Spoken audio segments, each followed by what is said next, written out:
Mais hypada do Brasil, estamos inaugurando a nossa segunda temporada do Pode Hypar, podcast mais hypado do Brasil. Eu sou a Carol. Eu sou o João. E, espere, antes de você conhecer o nosso segundo convidado, segundo não, o primeiro convidado dessa temporada, quero anunciar que ele é muitas coisas e não é nem demagogia, ele é mesmo, não é nem puxar saquismo.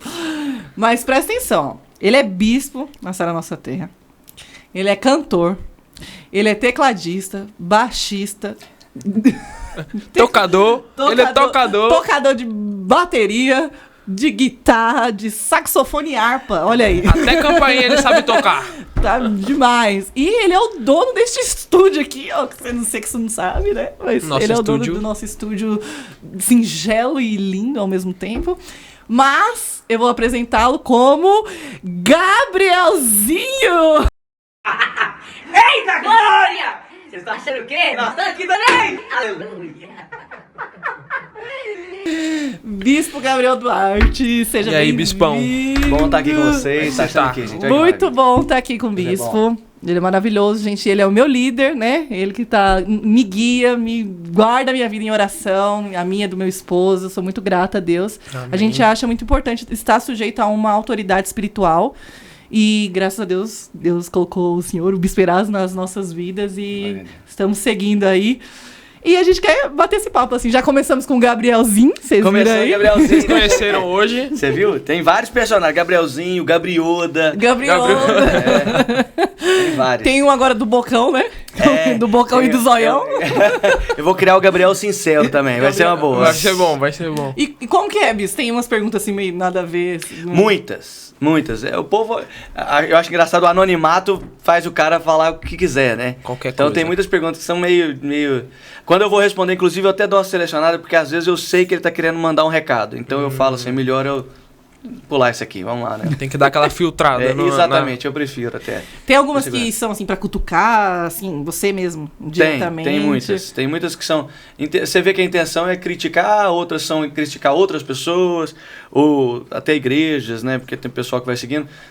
E você vê que é isso, eu já dou... Geralmente eu dou uma cortada, ou eu falo de outra maneira, eu levo na brincadeira, respondo de cada jeito, cada pergunta de um jeito, né? E quando você começou, assim, isso, né, de responder pergunta e tal, você imaginava que ia tomar, assim, uma proporção do povo gostar mesmo de responder, né? Que coisa engraçada, né? A primeira vez que eu fiz isso foi assim, eu fui viajar com a minha esposa alguns anos atrás, eu não sei quantos anos atrás. Aí eu fui viajar com ela, e aí eu falei assim, vamos fazer, já que tá aqui, vamos fazer. Aí eu mandei, pergunta pra nós. Pergunta pra nós. E aí, mas foi muita pergunta, foi uma coisa assim, eu realmente... Fiquei impressionado. Algo que você não esperava. E a gente começou a responder uma atrás da outra, foi respondendo muitas. E aí que a gente viu que o povo gosta muito disso, né? Sim. É uma maneira de comunicação, assim, muito boa. E de passar uma mensagem, né? É uma mensagem que você quer transmitir, Exatamente. assim. É a melhor maneira, né? Sim. Porque a pessoa já está, inclusive, na janela da alma da pessoa. A pessoa já está aberta para aquilo, né? Sim. Então é fantástico. Você já responde direto. Né? Ainda mais no Stories, que hoje em dia todo mundo vive passando Stories, pergunta rápida, a melhor tempo coisa. inteiro, né? Tá vendo? O João, você pode olhar ali no celular dele ali, que o tempo no Instagram diário. 8 horas, pode olhar. 8 horas no dia, tá doida. E engraçado, como as pessoas querem saber da vida dos outros, né? Esse é outro detalhe, isso é a verdade, né? A turma gosta muito de... Deixa eu saber o que ele tá comendo, onde que ele vive, o que ele faz, é isso mesmo. É o Ministério da Fofoca. Esse ministério é o mais forte. É o que mais tem. É o que mais tá dando aí das pessoas. E isso não afligiu algum momento, assim, a sua identidade ou como bispo ou como músico, né? Em algum momento, assim, você ficou com medo de se expressar de alguma maneira que... não sei. Você sempre você tem que entender que sempre você vai se expressar de uma maneira que as pessoas, muitos não vão gostar, né? A verdade é essa, assim, as pessoas acabam, quem não tem a segurança de quem acaba ficando muito chateado quando desagrada a outra pessoa, né? Agora, quando você está debaixo da palavra de Deus, você sabe por que você está falando alguma coisa, você fica mais tranquilo nisso, né? Então, mas realmente sempre desagrada alguém, né? Sempre. Manda Os uma mensagem. haters, né? Sempre. E às vezes nem é hater, sabia? Eu descobri que tem muitas vezes a maneira com que você falou, às vezes a pessoa entendeu outra coisa. E aí, quando a pessoa tem pelo menos a maturidade de falar, não entendi, e manda, você responde. Eu direto respondo no Instagram pessoas que não entenderam o que eu tinha comunicado. Direto no direct. Direto no direct, exatamente. Manda em direct pro Bispo, pode mandar. Gabriel Duarte, hein, gente? Exatamente. Eu respondo muito. Às vezes demora um pouquinho mais, mas na grande maioria eu respondo. Sim. Na verdade, eu respondo todos. Demora um pouquinho, mas eu respondo. Eu imagino que deve ter muita pergunta de isso é pecado? Ou isso não é pecado? O tempo inteiro. É a que mais tem. O tempo inteiro. Os 3 tipos de perguntas que mais tem são: primeiro, esse aí, o que é pecado? Fazer tal coisa é pecado ou não? Isso aqui é pecado ou não? Segundo é relacionamento. Povo perguntando de relacionamento. Ou é do meu, ou de como é que foi o meu relacionamento com a Gabriela, né? Como é que é? E como é que namora na igreja? O que eu faço? O que eu faria e tal? Pergunta muito. E a terceira geralmente é relacionada ao tema da semana. Que eu puxo alguma coisinha assim e o pessoal acaba falando. Vai tudo num tema, assim. Legal. Legal. Pra quem não conhece o Bispo, né? Ele é o Gabriel Duarte, tem muita música maravilhosa, marcou muito minha conversão. Muito boa. Né? Muito boa mesmo. Você que não segue ele, vá lá, confira. E agora você tá lançando e regravando algumas músicas de outras pessoas e também as suas, né? Exatamente. Tem bastante música. Eu fiz um projeto que nós vamos lançar agora no segundo semestre inteiro, a partir de agosto. Que eu vou regravar todas as canções que nós gravamos desde o CD de 2009, né? O primeiro CD que eu lancei foi em 2009, já faz tempo. Eu era adolescente. Eu era adolescente quando a gente gravou. 16 anos. Não, 14 anos. E aí eu sei que a gente gravou, eu comecei a regravar. Então eu vou regravar todas as canções que mexeram muito, né? Nossa. Então nós vamos começar a regravar e lançar em álbuns. Então o primeiro EP deve sair em agosto com 5 canções, o outro em setembro com mais 5 canções. Legal. E a ideia é fazer isso várias vezes. Vale muito a pena. E nós vamos gravar um ao vivo com só... Como é que chama? Só acústico. Vai ser muito legal. Vai ter orquestra, vai ser um negócio bem... Uau. Vai ser em agosto. Em agosto a gente vai gravar. Vale muito a pena porque a música mexe muito, né, com a gente. Tem muitas pessoas aí hoje em dia que estão escutando todo tipo de canção que não sabe da fonte que vem, né? A música é a linguagem que conduz o ser humano. É interessante isso aí. Você vai ver que, por exemplo, as pessoas vão para grito de guerra em estádio, aquela coisa, sempre é uma música, tem uma questão rítmica, tem uma questão melódica, a música conduz o ser humano, e eles não sabem disso, a maioria não sabe disso, mas tudo tem uma direção clara, né, para onde vai levar, né? Então o povo gosta muito de música sem saber qual que é a intenção de alguém que está levando, né? Muitos novos convertidos perguntam, ainda mais agora a gente na vida de líder, perguntar, é pecado ouvir música do mundo, que tipo de música eu posso ouvir, que tipo de música eu não posso não ouvir. E a gente vê que influencia muito a nossa vida. Demais. Eu lembro assim que quando eu converti, a gente começou a ir atrás de um monte de música, que tinha bandinha do Kids na época, entendeu? A gente fazia a bandinha do Kids, né? Cara. A banda a gente tava indo pra arena, mas a banda nossa ministrava no Kids. E aí a gente ficava tentando achar música, porque a gente gostava muito de rock e na época era tudo CD, não tinha tanto acesso assim e tal.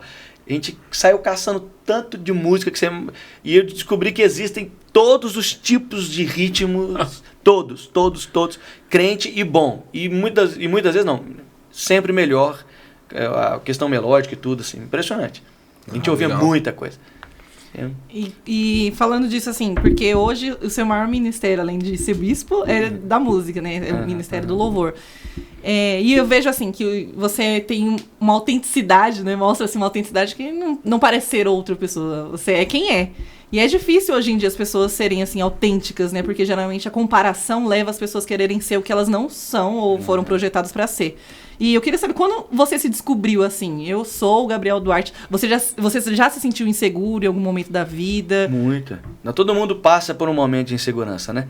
Até que você entende quem que Deus te chamou para ser, o projeto da vida. Eu lembro que assim, até, por exemplo, eu falei desse CD 2009, eu fui até mais ou menos 2012. Até mais ou menos isso aí. Que quando eu falei, eu vou fazer o que eu faço. Eu vou fazer assim, o que eu gosto. Porque as pessoas perguntam, qual que é o seu estilo de música? Eu falo, principalmente pop rock, principalmente. Mas você vai ouvir, eu toco tudo, né? Tudo, eu coloco aqui, que eu consigo fluir nisso aqui. É um estilo próprio, né? E geralmente as pessoas buscam uma coisa que vai fazer sucesso, que vai agradar os outros, em vez de ser algo que ela é, igual você comentou, né? Aí eu falei, fui descobrindo isso, né? Fui descobrindo essa segurança. Hoje eu toco o que toco e pronto, né? Sou eu. E você sendo você na liderança também, porque, pra quem não sabe, o Bispo Gabriel é filho do Bispo Erasmo, né? Exatamente. E ser filho do Bispo Erasmo... É um peso. Existem filhos de bispo, de pastor, mas ser filho do Bispo Erasmo deve ser uma coisa diferente, né? É uma honra. É um privilégio muito grande. E também por ele ser um grande homem de Deus, assim. Mas quando você deixou de ser o filho do Bispo Erasmo para ser o filho de Deus? É interessante, né? Na prática, nunca deixei de ser o filho do Bispo Erasmo. Não quis tirar... Continua sendo. O filho pródigo, né? Tirei o Bispo da herança. Não, mas eu entendi o encontro com Deus mesmo quando eu tinha 12 anos. Quando eu fui para o Revisão de Vidas. Eu tive alguns momentos de impacto, assim, com a presença de Deus, mas eu não entendia o que era. Eu fui entender de verdade com 12. Quando é que eu batizei e tal. E a partir daquele momento eu falei, não, eu quero Deus, ponto final, isso aqui é um projeto da minha vida, número 1.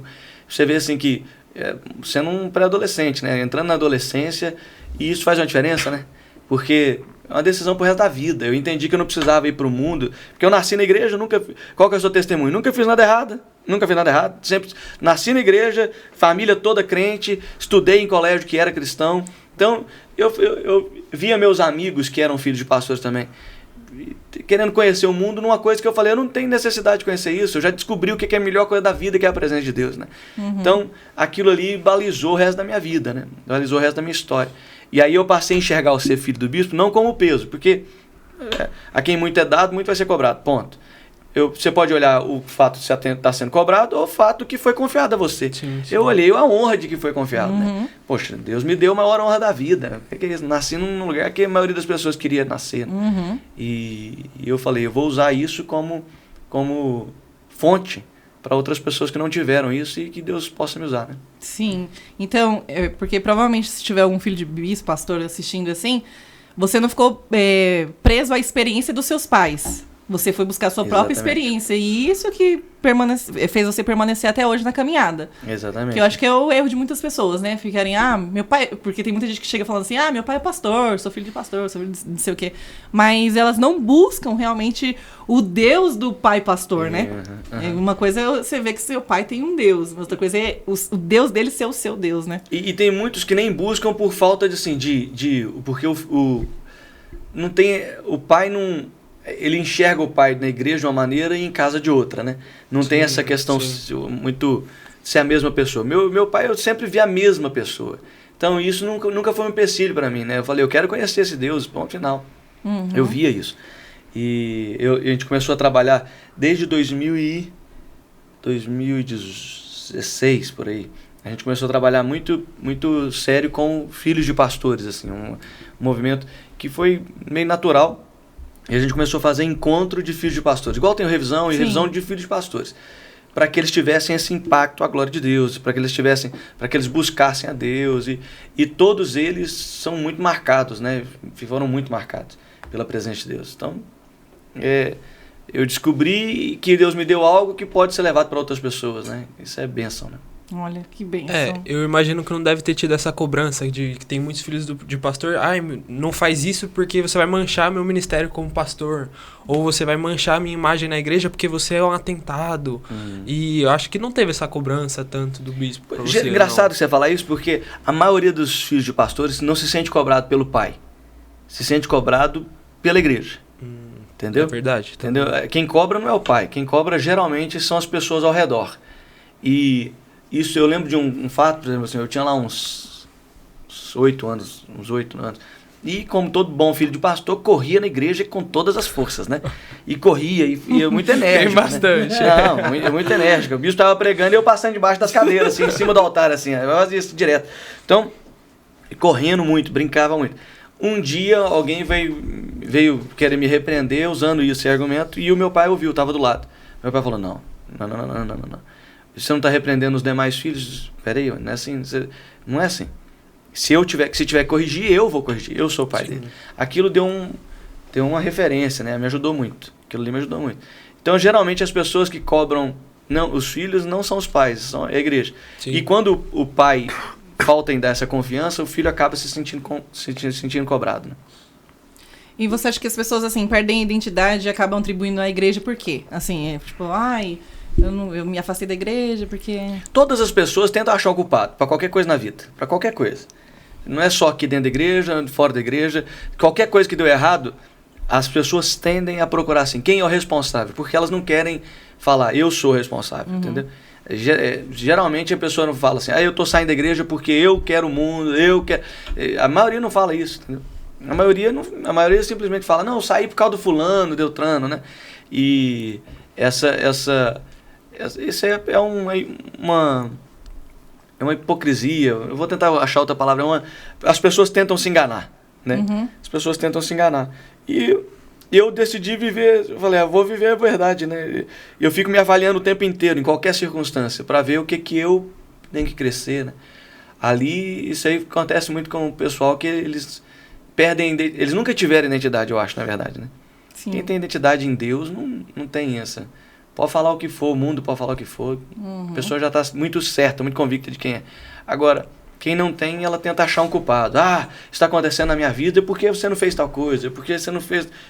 Não é bem isso, né? Tem bastante... Já ouvi bastante aquela frase, quem sai da igreja por causa dos homens, nunca esteve por causa de Deus. O que você acha dessa frase? Você acha que tá 100% verdade? Não, eu acho que não é 100% verdade, assim, não acho. Porque existem casos, assim, de escândalos, existem casos, infelizmente, né? Jesus mesmo falou assim, né? É impossível que não haja escândalo, mas ai daquele por quem vier o escândalo. Vai acontecer, infelizmente acontece. Sim. Agora, a pessoa tem que ter maturidade de separar, falando assim, peraí, uma coisa é a pessoa dentro da igreja que fez algo, a outra coisa é a igreja é santa, a identidade da igreja é algo eterno, é algo muito sagrado. E se alguém falhou lá dentro, aí o problema não é da igreja, o problema é daquela pessoa. Sim. Só que a maioria das pessoas já estava com alguma coisa querendo, entendeu? E aí ela fala assim, deixa eu aproveitar essa situação e jogar tudo em cima daquilo. Né? Florar, hoje em dia, e parece que as coisas estão caminhando assim pra gente afirmar mais ainda quem a gente é, né? É a nossa identidade, assim. Principalmente na internet. Ou você é uma coisa, você é outra. Então, parece que a vida tá cobrando mesmo nós sermos posicionados, né? Como que acontece isso, assim? Porque antigamente nas escolas não era vergonha ser cristão, né? Não sei como que foi na sua, mas na minha era muito até vergonhoso, hoje ainda, né? Até hoje. Você abrir uma célula na escola, mostrar que você é cristão. E provavelmente tem pessoas que estão nos assistindo, ou seja, cristão ou não. Como é você ter um posicionamento, mostrar a sua identidade sem se constranger e realmente ser algo leve? Porque tem pessoas também que acabam trazendo um ar meio ridículo, meio assim, meio... Não é ridículo, mas uma coisa meio banal, né? Como que é você se posicionar sem se sentir assim rejeitado e realmente firmado, né? É muito importante a pessoa realmente saber quem ela é, sabe? Eu vou explicar por quê. Porque todas as vezes que você se posiciona em qualquer coisa na vida, vai aparecer outras pessoas que vão falar, eu não gosto de você por causa disso. A vida não gosta de quem se posiciona. Mas a terra aguarda com a manifestação dos filhos de Deus, com a expectativa, todo mundo espera. Então é por isso que quando alguém se posiciona, ela vai ser rejeitada, sim, ela vai ter o lado negativo, e ela já tem que saber disso, e saber que aquilo ali é muito menor do que a identidade que Deus te deu. Deus te fez maior do que isso, né? Então, eu vejo assim, não é só na internet, a vida sempre ficou esperando pessoas que se posicionassem. E quando você se posiciona, outra pessoa vai querer rebater, vai querer falar contra. E se você tem certeza de quem Deus te chamou para ser, de quem você é em Deus, ponto final, vamos embora. Né? Você tem que agradar a Deus e não as pessoas. Se puder agradar os dois, ótimo, mas se não der, é a Deus que vai agradar. Tenha certeza, segurança de quem você é. Eu abri célula na escola por causa disso, e sendo que a minha escola já era cristã, né? Mas mesmo assim... Tinham pessoas lá que não, Nossa, né? A maioria não. Aí depois, quando eu converti de verdade, assim, tal, e um pouco tempo depois a gente mudou de escola, e aí sim... Eu fui para um colégio que não era cristão, eu falei, aqui eu vou ser luz aqui. E o povo, durante 6 meses foi muito difícil, porque o povo fazia piada o tempo inteiro, brincava o tempo inteiro, tentava ir contra o tempo inteiro, entendeu? Mas depois de 6 meses, eles viram que eu não ia abrir mão. eles não viram que não ia ceder. E aí, pelo contrário, eles começaram a pedir ajuda, né? Aí eles começaram a falar, nossa, você podia orar por mim? Você vem aqui, vamos... Sabe aquela coisa assim, o jogo vira, né? Quando você permanece firme no que você crê, o jogo vira, né? E aí aquele que era tido como ridículo vai ser a pessoa que vai ser a fonte de ajuda, fonte de segurança dos demais, né? Sim. Teve algum momento que você pensou em retroceder, assim, não se posicionar? Lá, na verdade, o tempo inteiro você fica lutando com qualquer coisa na vida, né? Mas lá, eu lembro assim, que eu cheguei na sala, e eu falei, como era colégio novo, levantei, tinha que se apresentar, já me apresentei, todo mundo se apresentando, e falei, sou Gabriel, sou crente, sou de Deus, sou da Sara Nossa Terra, pai, Deus vai mudar a sua vida. E sentei. Todo mundo ficou olhando. Um rapaz chegou depois, e aí eu falei assim, pelo menos já mandei o recado, eu acho que agora, o pessoal, pelo menos assim, se for pegar no pé, pega entre eles, não fala comigo. Aí não deu certo não, porque um rapaz logo depois já ficou sabendo que ele chegou atrasado, ficou sabendo que eu era de Deus, já foi, você é crente, e começou a zoar, falar. Falei, eu sou crente, deu uma firmada nele assim, você não é não, eu vou te levar pra igreja. E ele ficou meio constrangido, ele falou, não, eu sou desviado. E ele foi um cara dos que mais pegou no pé. Mas depois de 6 meses, eu vi que ele foi a primeira pessoa a pedir ajuda. Olha. Entendeu? E aí ele foi alguém que a gente levou pra igreja, depois a namorada dele foi junto, e eles foram pra revisão de vidas. Tão firme até hoje, os dois. Legal. Isso pura. E você vê que vale a pena. Né? Na época, isso incomoda, né? Você fica assim, não, Deus, não é possível que eu vou ficar assim. Todo dia eu ficava sentindo isso. Ué, aí voltou. E aí, toda pessoa sente isso. Fala, não, Deus, será que até quando isso vai durar, né? E no meu caso durou 6 meses. Um ano, metade do ano foi desse jeito. Depois a outra metade me respeitaram muito. E os demais 2 anos que faltava para terminar a escola lá, no colégio, realmente 2, 3 anos. E o que faltava foi algo que o pessoal já sabia quem eu era. Aí a gente abria um celo, levava o violão pra escola de vez em quando. Eu adorava a Deus lá. Eles ficavam assim, nossa, gostava muito de música, né? Não, mas até pelo fato de você não se posicionar, você já está se posicionando. Exatamente. Porque às vezes se você não se posiciona, o tempo de 6 meses poderia ser muito maior, você tendo que se privar de algumas coisas sem contar, não vou fazer isso, mas por quê? Não vou fazer porque eu não quero. Não falando, eu sou de Deus, eu não faço essas coisas. E às vezes pode ser mais difícil esse tempo. Não, é muito pior, né? Muito pior. A melhor coisa mesmo é definir quem você é. As pessoas, por mais que elas... É engraçado assim, ó, eu falo muito isso, quem mostra que é firme nas suas convicções, em quem ele é em Deus, as pessoas podem até falar contra, pegar no pé criticar. E tal. Mas no dia que elas precisarem de ajuda, elas vão lembrar de quem é realmente firme. De quem realmente acredita em algo. Uma pessoa posicionada, ela transmite mais segurança, muito, né? Mais. Pessoa posicionada, ela traz uma convicção que os demais não trazem, entendeu? Sim. Então, qualquer adolescente que traz essa convicção ele arrasta pessoas. Ele arrasta pessoas. Tanto pro bem quanto pro mal, né? Tanto pro bem quanto pro mal. É exatamente isso. Pode olhar que... Eu lembro de um rapaz que a gente... Aqui em São Paulo já. Que a gente ganhou para Jesus, assim, que ele era muito convicto. Muito, muito, muito convicto. O tempo passou, ele começou a regimentar uma multidão, assim, impressionante. Porque onde ele ia, um monte de menino ia junto, um monte de menino. E aquela coisa assim, a turminha, a galera, né? Impressionante. Eu lembro dele regimentar, assim, ele morava longe da igreja. E eu lembro dele pegar assim e falar, hoje eu vou alugar uma van para colocar os amigos. E ele colocou uma van. E o pessoal veio junto. Depois, 2 vans. Ele trouxe 60 adolescentes com ele. Eu fiquei olhando e falei, que loucura. Um cara que era convicto. Mas no mundo, arrastava esses mesmos 60 para tudo quanto é coisa que não presta, né? Então, quem tem convicção, quem tem posicionamento, vai transmitir uma segurança, por mais que seja para o lugar. E o engraçado é que a segurança que a pessoa transmite não tem nada a ver com a timidez, né? Uma pessoa tímida pode ser segura. Exatamente. Interessante, porque, né? Você é tímido, não é? Muito. Não parece não, né? Porque quem já conhece... É tímido. Não, mas eu sou... com quem eu não conheço, com quem eu não tenho plano de liberdade, eu sou mais quieto, sou mais na minha... Contido. Contido. Mas aí entra também, assim, saber o momento de se posicionar, entendeu? Porque tem momentos que você tem que se posicionar e aí você vai quebrar a sua timidez. Então, e a timidez é o que impede a identidade de aflorar, né? Eu sinto isso. A maioria dos adolescentes que tem muito insegurança em quem é, não tem certeza, é porque é tão tímido em tomar posições, posturas, posicionamentos em Deus, que acaba que impede a identidade de deixar claro quem ele é, a identidade de frutificar.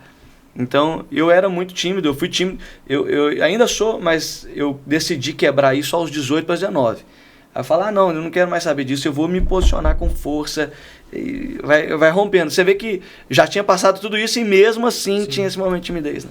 Olha. Então, se você é tímido, entendeu? Não deixa isso impedir sua identidade, não deixa isso impedir aquilo que Deus te chamou para ser, né? Mas você acha que para quebrar a timidez é uma decisão ou tem que ter algo de fora, algo que alguma ajuda, ou qualquer pessoa, não quero mais ser tímido, vou me posicionar? Eu acredito que é a exposição. O que quebra a timidez é uma coisa chamada exposição. É autoexposição, não a exposição de outros, né? Sim. A exposição, alguém expondo outras pessoas, a pessoa vai se sentir traumatizada. Agora, se você se expõe para algumas coisas, você está indo diante de uma batalha da sua própria timidez. Você está quebrando. Toda pessoa que é tímida, ela se reserva de algumas coisas. Então, quando você se expõe para alguns desafios que você não se exporia por causa da sua timidez, você vai quebrando ela, você vai empurrando a barreira da timidez, entendeu? Tipo, aquilo não me prende, aquilo não me limita, né? Isso mesmo, eu não vou ficar preso nisso aqui, eu não vou ficar nesse território, né? Então você vai se empurrando, você vai... Tem muitas coisas que você fica assim, nossa, até hoje, mas eu vou... O famoso na força do ódio, né? É isso mesmo, vai na força do ódio, vai, né? É isso mesmo. Se expondo para desafios, né? Então, eu acho que toda pessoa que é tímida, ela tem que se expor para algumas coisas que ela não está tão disposta no momento, mas a partir do momento que ela fizer isso, ela rompeu um limite de timidez, né? Eu acho que uma coisa também que ajuda é a afirmação que você faz pra si mesmo, né? Tipo assim, eu posso, eu consigo. Por mais que tenha uma voz muito grande na cabeça onde eu não consigo, tem outra voz que você se força a ouvir que eu consigo. É engraçado, eu tava andando com o Thiago no shopping, e tava eu e a Laura. E a Laura, assim, tipo, eu sou linda, eu sou maravilhosa, se achando, né, andando lá no shopping. Isso é ótimo. E aí, ele falou assim, nossa, como que ela não tem vergonha, né, e tal. Eu falei assim, mas porque ela cresceu ouvindo afirmação. Ela nunca ouviu comparação. E muitas vezes, não que dentro da sua casa seja necessário, assim, uma voz de comparação dos seus pais, mas dentro da própria cabeça, né. Até a rede social, ela fornece muita comparação pra nós. Então, todas as vezes que a gente fica se comparando, fulano faz melhor, ciclano faz melhor, aquilo acho que vai bloqueando a nossa vontade de fazer mesmo, né? E acho que quanto mais a gente se afirmar, eu consigo, eu posso, e ouvir a voz de Deus, a palavra de Deus também, a gente vai rompendo isso dentro de nós, né? E eu acho que é muito importante você afirmar. A igreja é fundamental nisso, né? As palavras de afirmação. Muito, de definição, né? A palavra de Deus definindo quem a pessoa é. Existe um propósito, existe um chamado. E é interessante, igual você falou aí, porque a mídia social toda ela é trabalhada em exposição da vida.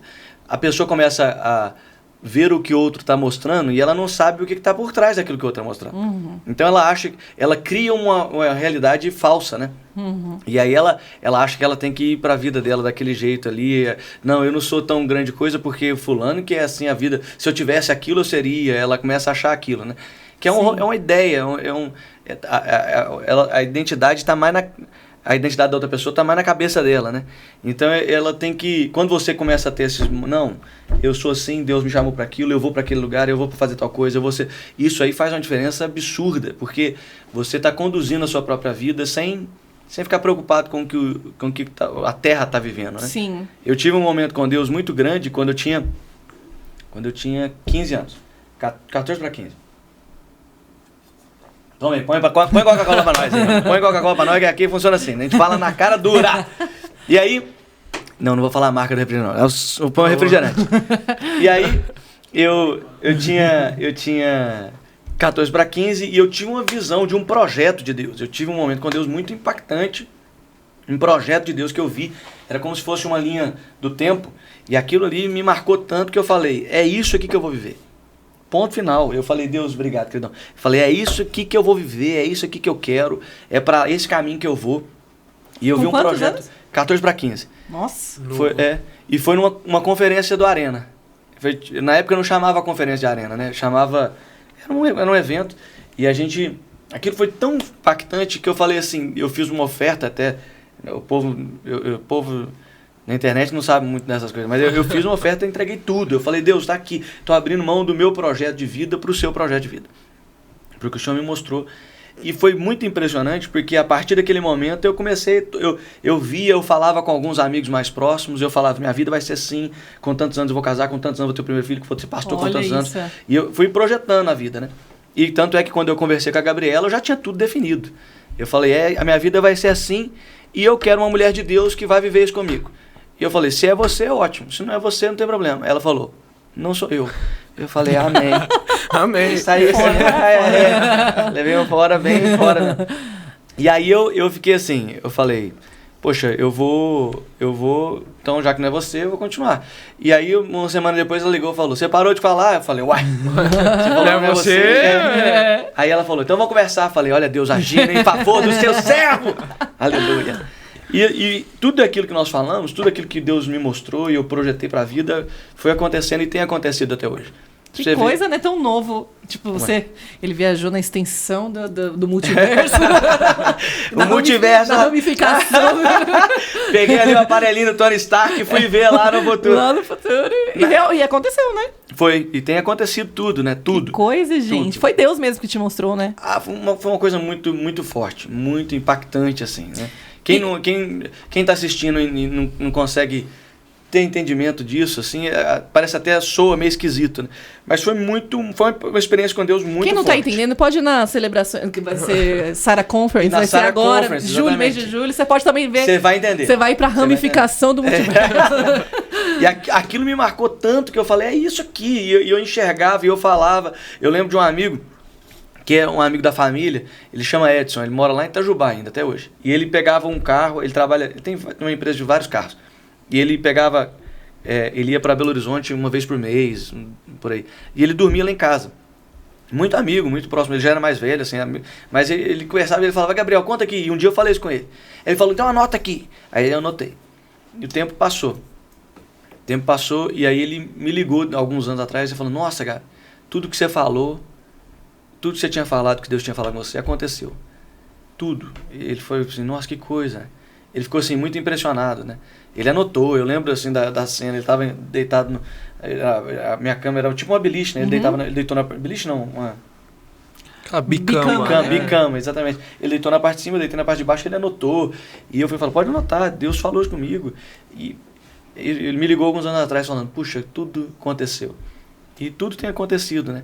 Você vê que quando Deus te dá uma identidade, uma certeza de quem você é, e você tem essa segurança, você caminha com força, né? Uhum. Pessoas que têm insegurança, elas não caminham, elas tateiam. Elas vão tateando. Tem muita gente que está tateando a vida, está tateando os relacionamentos, porque ela tem medo, o que vai ser. Agora que a gente tem segurança, ele pisa com firmeza, ele sabe onde ele pode pisar, né? Uhum. E por causa disso, Deus vai usando aquela pessoa daquela maneira, né? E eu imagino que não foi fácil o caminho todo, porque às vezes a gente fala... Não, até hoje é difícil. Então Deus até hoje é muito difícil. E assim, ó, é porque as pessoas tudo. É verdade. Assim. As pessoas enxergam como se fosse uma novela romântica. Gente, a vida não é um dorama. Sarangueó. A vida não é um dorama. A vida não é uma novela mexicana, Não é, a vida não é romântica. Tem dificuldades, e até hoje é muito difícil. Até hoje é. E olha que muitas das coisas que Deus já fez, muitas das coisas que Deus falou, já fez. Só que, assim, até hoje, é porque sempre o próximo passo é muito difícil. Entendeu? Sempre o próximo passo de desafio é um desafio. Pode não ser um desafio para quem já passou por ele, né? Mas para quem ainda não passou, é muito difícil. Eu vou te dar um exemplo com meus filhos. Eu tenho 2 filhos, Davi e a Milena. E a Milena, ela é 1 ano mais velha, ela tá no second e o Davi tá no first, né? Tá no segundo... Tá indo pro 3º ano, mas tá no 2º ano e 1º ano. A Milena já viu muitas coisas que o Davi ainda não viu. Então o Davi tem uma dificuldade enquanto ele tá fazendo, porque aquilo ali para ele é um desafio. Uhum. Ele tá fazendo, ele gosta muito de matemática, ele fala, como é que eu faço isso, aquilo. A Milena bate o olho e já faz. E aí esses dias para trás ele ficou assim, eu tenho que fazer mais rápido. Eu falei, Davi, você tá aprendendo, ela já passou por isso. E a vida é assim. A vida tem desafios que você já passou que outros não passaram. Para ele vai ser difícil. Para você já passou, é fácil. Você já sabe como resolver. Mas para ele ainda não é. Né? Eu vi uma frase que diz assim, é desleal você estar na página 1 e se comparar com quem está na 100. Né? Porque as pessoas fazem isso. É demais. Acho que todo mundo faz. Todo mundo começa a dar 1, né? E o povo já quer estar lá na Ainda mais com a mídia digital. Ainda mais com os Instagram. O cara vai ver no Instagram, ele quer viver aquilo. Você vê 1% da vida da pessoa, você vê o 100% da sua e você vê 1% da vida da pessoa. E o problema é esse, você vê o 100% da sua. Você vê 100% da sua. É exatamente isso. É igual emagrecer, né? Você vê o povo Deus do céu. na internet.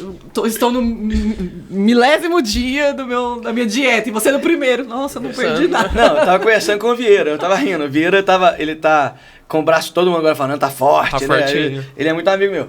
E aí ele falando assim, o povo tá falando aí que eu... Não, do nada você ficou forte. Do nada. Você falou assim, você tá até usando coisa. Ele falou, que usando coisa? Ele falou, eu tô malhando já tem dias ininterruptos, assim. Se eu não me engano, ele tá malhando já faz uns 8... Nós estamos em maio, nós estamos em junho. Julho. Acho que uns 70 dias, não é? Não, isso aqui nesse ano ele tá seguido 70, mas ele já, desde o ano passado, já faz mais de um ano que ele tá malhando e ninguém Olha. sabe. Entendeu? Então as pessoas estão comparando agora, achando que aconteceu agora. Não aconteceu agora. né? É engraçado que as pessoas só olham o resultado, não olham o processo. É né? isso mesmo, é isso. Você pega o violão, a pessoa vê a gente tocando violão e eles falam, mas o que você faz? Por que você muda tanto o acorde? Eu mudo as afinações, mudo. Ele fala, o que você faz? Eu falo, pra mim já tá tão claro que eu nem penso. É igual dirigir. É, né? Eu não penso pra dirigir, você não pensa pra passar marcha. Quem tá aprendendo, ele fica assim, Olha até o pedal pra ver se tá pisando certo. É isso, exatamente isso aí. A gente tem que ser realmente... Tem que ter essa clareza do projeto de Deus e quem você é dentro desse projeto, né? Isso. E do momento que você tá no projeto. Peraí, cada projeto tem fases. Essa fase aqui agora é disso, agora aquela outra fase é daquilo outro. Calma, não tenha pressa para viver a próxima fase. Né? Viva feliz a fase em que você está, por mais difícil que ela seja. E se você pula a fase, ela se repete lá na frente, né? Ela vai te cobrar lá na frente. Né? Não, vive a fase feliz que você está. Vive a fase feliz. Eu tô namorando. Então vive a fase do namoro feliz. Sem desespero pra casar. Porque tem gente que fala assim, vou casar! Entendeu? Calma, aí casa errado, aí depois atropela tudo. Tem outros também que precisa de outro precisa casar. Tá namorando há 8 anos. Não. Mas, peraí, curte cada fase. A fase tá acabando, então curte a próxima. Isso aqui faz uma diferença gigantesca, né? Você sabe muito bem, e quem sabe quem tem essa identidade garantida, ela sabe, essa fase vai acabar. Isso é uma fase. Alguns dias atrás eu estava falando com um rapaz, falei, querido, deixa eu te falar uma coisa. Esse é um momento. Você é maior do que esse momento. Você vai ser maior do que esse momento, ponto final. Não desiste da vida, não desiste do todo, não desiste do projeto que Deus te chamou para viver por causa do momento. Isso é um momento. Na hora que passar, você vai falar, venci. E vão vir outros. E parece que, por que eu tava pensando em desistir? Foi tão fácil. Exatamente. Acabei de passar, mas foi tão fácil. Exatamente. Porque a alma não lembra, né? A alma não lembra. Então, calma. Quando você tem essa segurança, você sabe quais são as fases da vida, você sabe quem você é em Deus e que, peraí, eu vou continuar, eu vou até o final, até o projeto que Deus me chamou para viver no final, né? Top.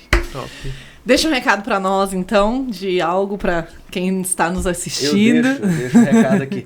Eu quero falar para você o seguinte, Deus, quando Ele te projetou, você não era nem uma substância informe, nem ainda. E Deus já tinha projetado todos os dias da sua vida, Deus já tinha projetado quem você seria. Deus quer fazer algo grandioso em você e através de você. E quando você reconhece esse projeto e está disposto a viver esse projeto de Deus, Deus usa você de uma forma sobrenatural. Não queira ser outras pessoas, queira ser você em Deus. Queira ser quem Deus te chamou para ser. E aí sim a sua vida vai ser plena, vai ser feliz, sua vida vai ter a alegria que realmente você tanto anseia. Tá bom? Se inscreve pro próximo evento. Se inscreve no canal. Se inscreve no canal. Isso. Siga as redes, a rede do Pode Hypar. Compartilha, manda essa mensagem pra geral. Comenta bastante aqui também. Haters não, tá bom? Só os que nos amam. Quem gostou, manda pro amigo. Manda Quem não pro gostou, amigo. manda pro inimigo. Tá tudo certo. Tá tudo Olha aí a certo. frase do dia.